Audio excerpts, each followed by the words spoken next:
on KSQ 89.5 FM Ashland, Oregon, and 4.1 FM Medford, or stream around on kskqdjramo. Yes, hi. Hey! What's up? We're so excited to talk to you, DORO. I am Omar Rodriguez. This is Josh York. We are part of the Metal Mixtape in Oregon. We are so excited to talk about Conqueress, which is absolutely amazing, absolutely awesome. I spent all last night listening to it. It's so damn good. You had me in love with Bond Unending. You had so many beautiful songs on there, which I absolutely loved. And one thing I love about you, DORO, is that whatever you put your mind to, as far as any sort of genre that you play, it just comes out absolutely beautiful and amazing. And thank you so much for talking to us today. Oh, thanks so much for having me. I'm so happy that you guys enjoy the songs and the record. I'm so happy, and I'm so excited about the 2 duets with Rob Halford. I mean, the metal god. I can't believe it. My very first tour in 1986, my favorite band, and then we got that tour, and we always stayed friends, and now we recorded even 2 songs, so I'm over the moon happy, yeah. No, I absolutely love it, you know, and I was actually gonna talk about, like, I was like, is that Rob singing with DORO? Like, it's so fantastic. I'm always seeing pictures of you in the 80s with all these, like, huge, massive metal gods. And now that, like, you know what's awesome is that you guys are all, like, best friends. You guys are all, like, family. Like looking back at it and having, like, this huge monstrous career and seeing you and your friends still, like, absolutely destroying it, like how does it make you feel sometimes, looking back and seeing how everybody's career has been?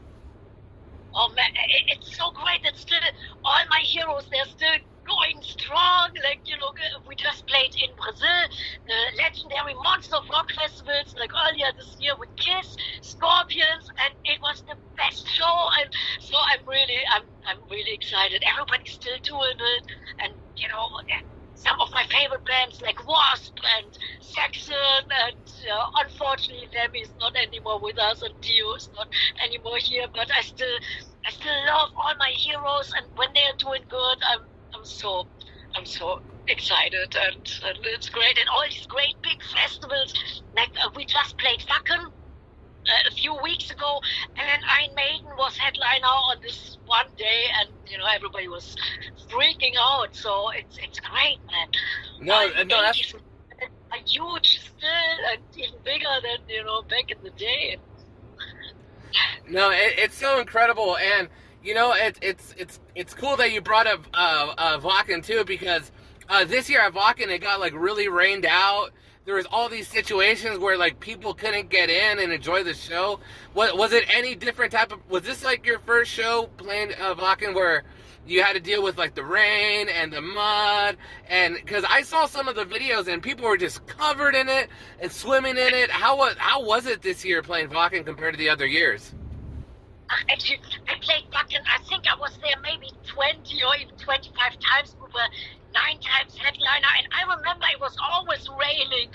It was hardly, you know, like sunny, so I think it was not much different. It was a little bit more mud, yes, but everybody who was there, I think there were like 65,000 people there, and not 85,000, so some people couldn't get in. I hope they're coming back next year, but the atmosphere was fantastic. It was great, and you know, and I'm glad that we could even play, because at first it looked like, we were hoping that the festival wouldn't be totally cancelled, but then it was okay. At our show, everything was perfect.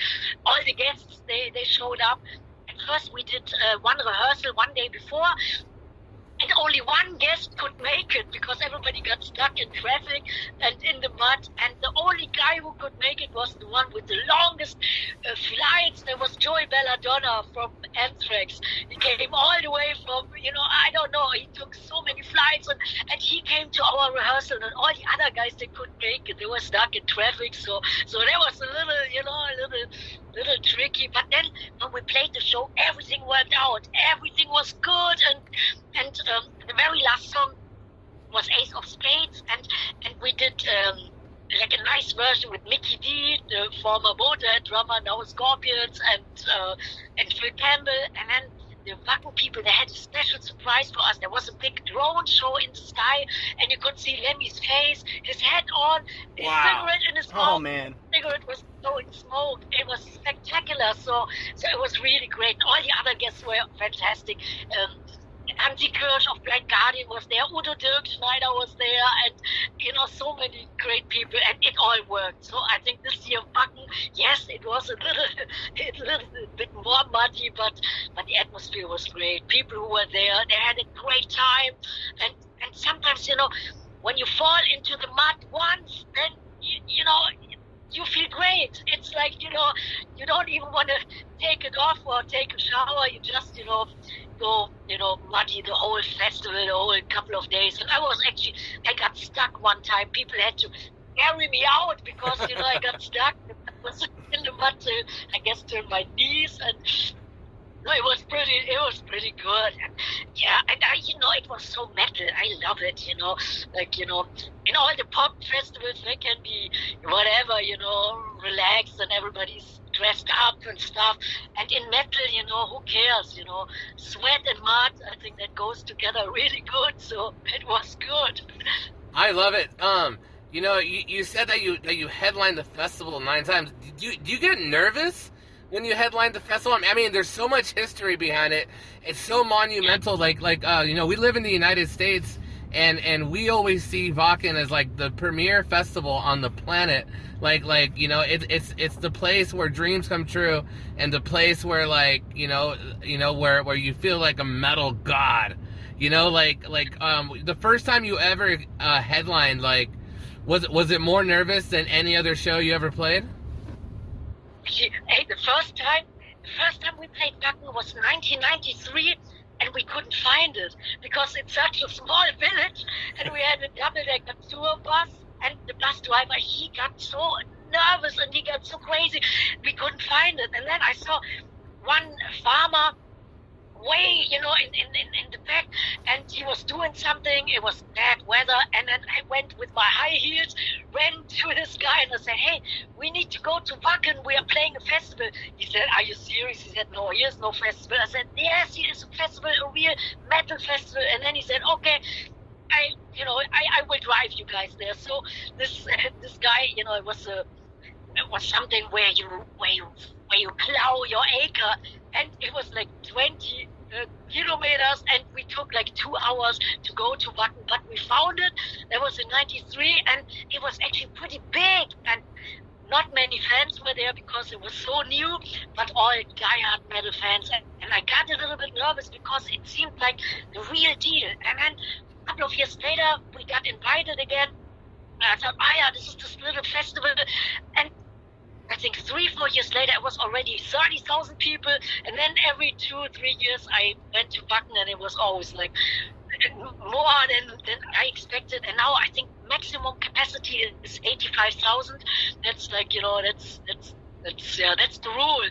I mean, it's unbelievable. But I'm always nervous. Each gig, a small club show can sometimes make me more nervous than a big festival, and it depends. But I always have stage fright still. It started in the 80s, and I always had to throw up, and my guitar player, he was as nervous as me, so we always threw up in the same toilet bowl. It was usually a small dressing room, if even. And then the drummer said, "Hey, you guys, you gotta hop on stage," and then we went arm in arm, just wiped off, and the puke, and then we did a great show. But I'm always nervous, and actually I don't have to throw up anymore, so I'm really happy. Everything is still pretty exciting, but I didn't do it in a long time. But it's because you care so much and you want to do a great show, I always treat every concert like it could be the last, and I give it my all. And but before, it's like, oh man, it's but when I sing the first note, then everything is okay. Then I'm totally calm, and all the nervousness is suddenly totally goes away. And but Wacken is definitely special, and it's special. And last year we played Hellfest. That's another huge festival, really huge, and if you ever get a chance to go there, I mean, Wacken and Hellfest, it's highly recommended. So we played on the same day like Judas Priest, and we were hanging out backstage, and then I asked Rob Halford what he's doing. He was asking me what I'm doing. I said, yeah, we're just finishing our new album, and I celebrate 40th anniversary. And then we both smiled at each other. We said, hey, it's about time. Let's do something together. And Rob said, do you have an idea? Do you want to do a song? And I said, yes, I was a big fan of this album, the British Steel, like, you know. That Yes! was my favorite. And I was like definitely born and raised with the new wave of British heavy metal. So I did already a duet with Udo Dirkschneider on Breaking the Law, and I told Rob there's another song I always sang like in the 80s, and it's Living After Midnight. He said, okay, let's do it. And I thought, I can't believe it. I said, really, are you sure? He said, yes, let's do it. And he said, I have a wish. I have another song I wanted to do with you for a long time. And I said, really? He said, yes. Total Eclipse of the Heart. Oh my God! I listened to that last night, and I was just like, "There's no way she's doing this song. There's no way she's doing this song right now." And then I heard Rob's voice, and I was like, "Wow! Oh man! I couldn't imagine how it's that smile right there that I knew you had." Yes, yeah, and we just did a video, and the video will come out the day the record will come out. Record is coming out 27th of October, and then the video with Rob Halford and that song will come out, and it's a nice video. I saw it. The video director is cutting it. I saw the first cut, and I think it always gives me shivers. It's really, it's cool. It's cool. I never expected this song, but Rob, he said he loves that song. I thought, wow, yeah. So that's that was like all these last 3 years making the record. It was full of surprises, and it was a big adventure, I tell you. No, you have one of the things I noted listening to your record is like you have a lot of great musicians playing with you, because all the guitar riffs, all the structures. I mean, I Will Prevail. It was like just like right in your face. Some of my favorite riffs, just so much attitude. But then you had I apologize if I mispronounce this. It's Felsen der Brandung. Yes, absolutely. It's half in German, half in English. Very soulful song, and the translation is like you're my rock in a difficult situation. And actually, I can imagine that fans who love the song even sag mal für immer, which means forever, that they might like it, and it's a very soulful song, and it gives you really power and hope, and yeah, I love that. I love the whole spectrum from super heavy hardcore to super soulful, and like depends on your mood, or and and there are 20 songs on it. I think the bonus tracks are pretty nice too. I wanted to give thanks, and because it's a 40 year of Kill 'Em All and the Four Horsemen. Did you guys hear that? I think that came out. Oh, that's sweet. Yeah. I didn't get a chance to hear the whole album yet. I only got to hear the 4-track EP. I'm looking forward to hearing what he's heard already. But I listened to it this morning, and I was blown away. Oh, I'm so happy to hear that. Oh, that's cool. Yeah, check it out. I think the Four Horsemen came out great, and actually the 5 bonus tracks, I think they have the same quality like the other 15. But the regular, I said to the regular, I would like to do another double album like the one before, and they said, no, 9-10 songs, that's enough. And I said, no, man, it's my 40th anniversary. I want to give the fans all I've got. And then it became 20 songs, and so there are lots of interesting things on it, and I think Children of the Dawn is maybe one of my favorites. I love that. That's the reason why it's the opening track. I like I said, Children of the Dawn, Fire in the Sky, Living Under Midnight, all for you. It's just it's just exactly, even Lean Mean Rock Machine. It's like it has emotions for any sort of emotion that you have on this album. It's a huge roller coaster, but I also think it really shows the range that you have in your vocals, because you could be brutal right in your face and punch somebody with a fistful of metal, but but you also have so much heart, Doro, and I can just see why people love you so much. Oh, that's so sweet. You guys move me to tears. That's very nice to say. That's good. And I never thought that we would last that long. I thought maybe 4, 5, 6 years. and I always want to go to America. So in '86, I got this chance to do a little promotion tour, just 3 days in New York City. That was for the True Steel album. And then I stayed. After 2 days, I made up my mind I want to stay. So and then I moved immediately to New York, to Manhattan, and then we did Triumph and Agony and everything. Yeah, everything worked out, and we're still doing it. And, you know, and it's unbelievable.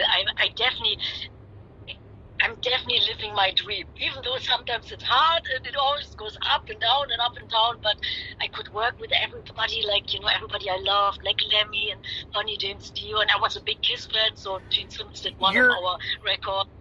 Your cover of Only You is one of my all-time favorite songs ever. That was my first song I've heard of yours, was that cover, and I was blown away. I'm a huge Kiss fan. I heard that, and I'm like, oh my God, I like this song, or this version better than Gene's.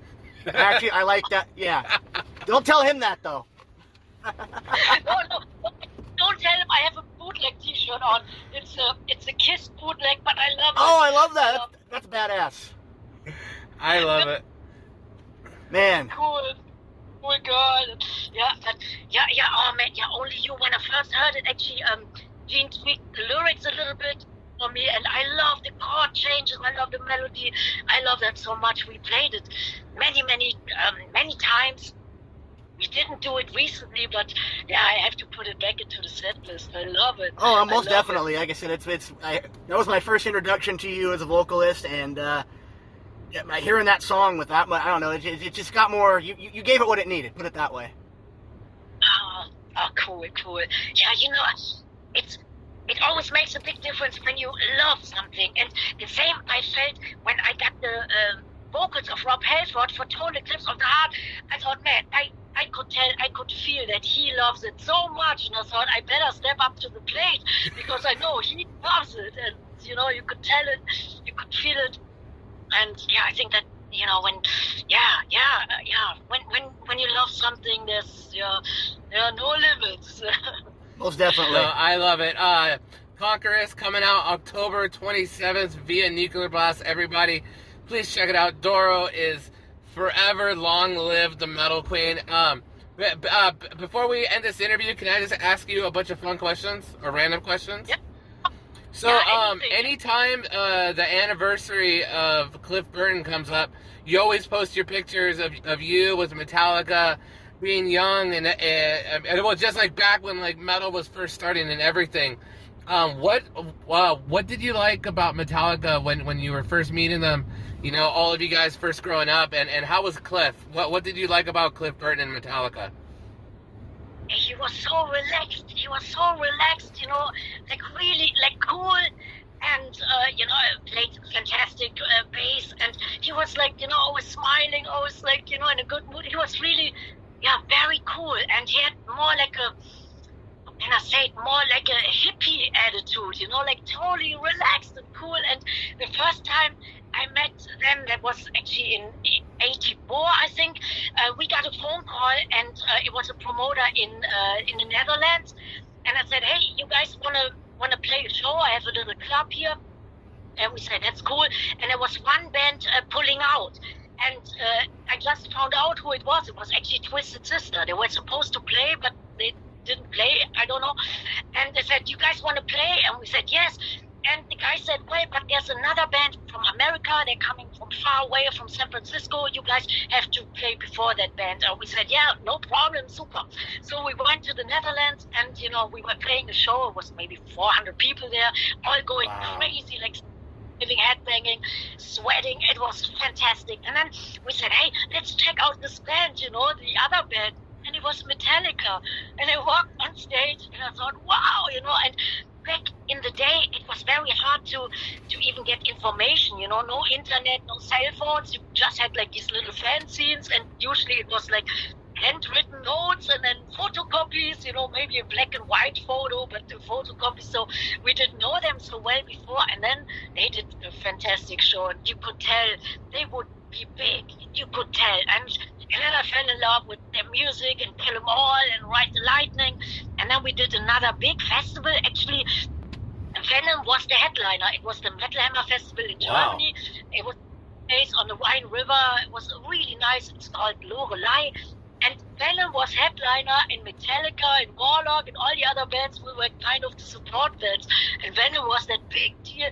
And then, soon after Metallica, they blew up, and they were like, wow. But I always loved them, and yeah, I was a big fan. That's the reason why I wanted to do Four Horsemen, because I love that song so much, and I love the early Metallica, and I love it all. But the early stuff, it was so influential, and they were also nice. They were so nice to us, James Hetfield and Kirk Hammett, Lars Ulrich, and Cliff Burton. And then we were actually supposed to play a big festival in Scandinavia, and with Judas Priest. We were on tour with Judas Priest in 1986. It was my first big tour. I couldn't believe it. And we were supposed to play a big festival in Scandinavia, Metallica, Judas Priest, and Warlock. And we were in our tour bus, and I could feel there was something not right.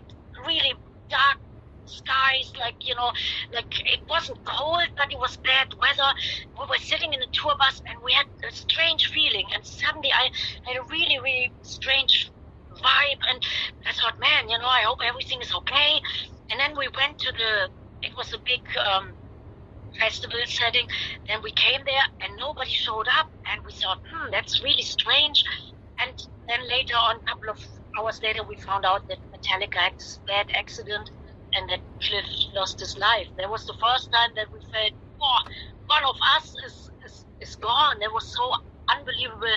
And the show didn't take place then, and the whole tour was, we were all like, really, really, like shocked and sad, and and at first we couldn't believe it. We were there were some rumors and stuff, but we thought, everything is okay. When you're a teenager, you're always like, you think, fuck it will be okay. But no, it wasn't. So, but I saw them last time we played together. I was in Rock in Rio in Brazil, and I played there with Angra, a Brazilian band, and Dee Snider was there, and Metallica played there, and that's, when I last saw them, and it was always one of my favorite bands. Man, Doro, thank you so much for that. I felt Josh's energy too. I almost wanted to cry. I'm sorry that hearing it, hearing it, like reading the news or doing interviews, videos, magazines, it does not put it into perspective the way you put it. So thank you so much as a heavy metal fan, and just thank you so much for having this. You're always so humble, and you have so much heart. And everybody, please go check out the Conqueress. Our Conqueress out October 27th via Nuclear Blast. Before we let you go, I'm going to do a little selfie. I'm going to screenshot it, okay? Yes. Okay. 1, 2, 3. Oh, hold on. 1, 2, 3. There we go. Thank you, Doro. Take care, Doro. You're Thank awesome you so much. We'll talk to you later, okay? I talking to you, and guys, it comes out on vinyl as well, and picture this, and all that stuff. Yeah. You got me sold right there. I love vinyl. Me too, and the picture this looks awesome, and there's a box set and stuff, and you can get these X's, and it's really goodies for the diehard collectors and stuff. I love it. I can't wait. Okay, timeline in it. Before I let you guys go, that was my first band, Snake Night, and then you see James Hetfield and all, and the Metallica guys, and all. It's a whole retrospective of your career. Yeah. It's funny as hell. And Lemmy and Dio and everybody is in there. And everybody's included, and Most definitely. That was awesome. Thank you so much, Doro. Everybody, Conqueress, October 27th. Also comes out on vinyl. We appreciate you so much from the bottom of our hearts. Thank you so much for taking time to talk with us. And I hope the rest of your interviews and the rest of the day goes beautiful. Thank you so much, and I'll see you on tour next year then. And, yes. We definitely go over in the States, and all over at festivals and all that good stuff, Can't wait. All right, Dara, we'll see you later. Thank you so much for being on the Metal Mixtape. Ciao. Ciao.